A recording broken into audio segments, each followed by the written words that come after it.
আজ রাতে যদি তুমি একা থাকো, এই ভিডিওটা শেষ না করে আয়নার দিকে তাকিও না।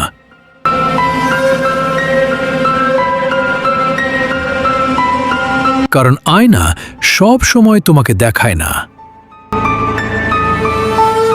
আয়না দেখায় যেটা তোমার সাথে আছে। কিছু জিনিস আছে যা খালি চোখে দেখা যায়, কিন্তু ক্যামেরা সেগুলো ধরতে পারে না। আর সবচেয়ে ভয়ঙ্কর ব্যাপার হলো ওগুলো জানে তুমি ওদের দেখছো। প্রতিদিনের মতোই সে আয়নার সামনে দাঁড়ায়, মুখ ধোয়ে, চুল ঠিক করে নিজের চোখের দিকে একবার তাকায়। আয়নায় সব ঠিকই ছিল, একদম স্বাভাবিক। কিন্তু হঠাৎ একটা অদ্ভুত অনুভূতি। মনে হলো আয়নার মানুষটা একটু বেশি সময় তাকিয়ে আছে।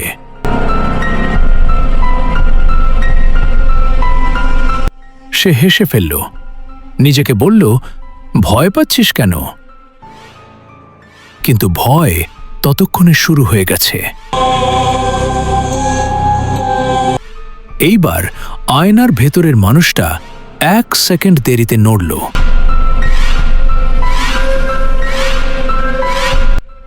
1 সেকেন্ড, খুব ছোট সময়, কিন্তু যথেষ্ট। হঠাৎ আয়নার পেছনে একটা ছায়া। সে ঘুরে তাকালো, কেউ নেই। আবার আয়নার দিকে, ছায়াটা এখনো আছে। আর এইবার ছায়াটা নড়ল।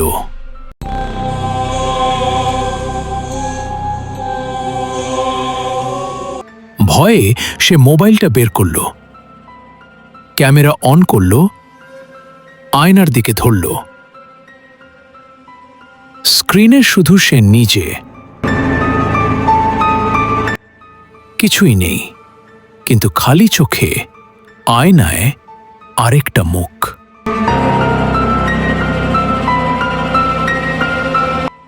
একটা মুখ যেটা তার নড়াচড়া নকল করছে না। মুখটা ধীরে ধীরে হাসছে।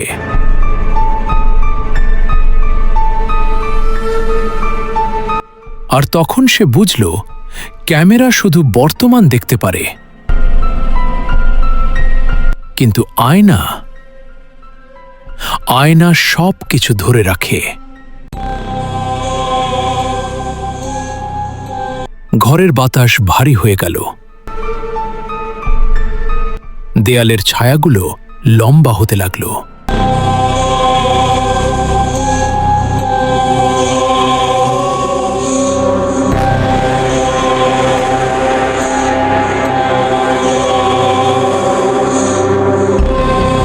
আয়নার ভেতরের মানুষটা এখন কথা বলছে, কিন্তু মুখ নড়ছে না।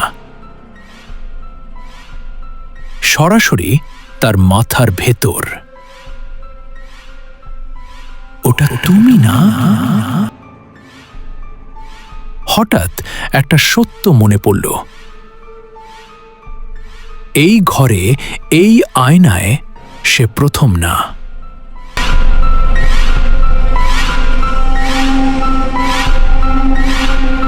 আয়নার ভেতরের মুখটা আসলে একটা ছাপ, একটা স্মৃতি। যা স্মৃতি যে আগে এখানে ছিল, যে আয়নার সামনে দাঁড়িয়ে শেষবার নিজের দিকে তাকিয়েছিল। আর এখন সে জায়গা খালি নেই। আয়নার সামনে দাঁড়িয়ে সে 1 পা পেছালো, কিন্তু আয়নার মানুষটা পেছালো না।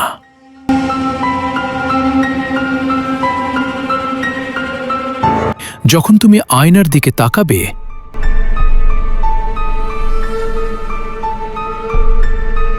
একবার ভাববে যে তোমার দিকে তাকিয়ে আছে সে কি সত্যিই তুমি?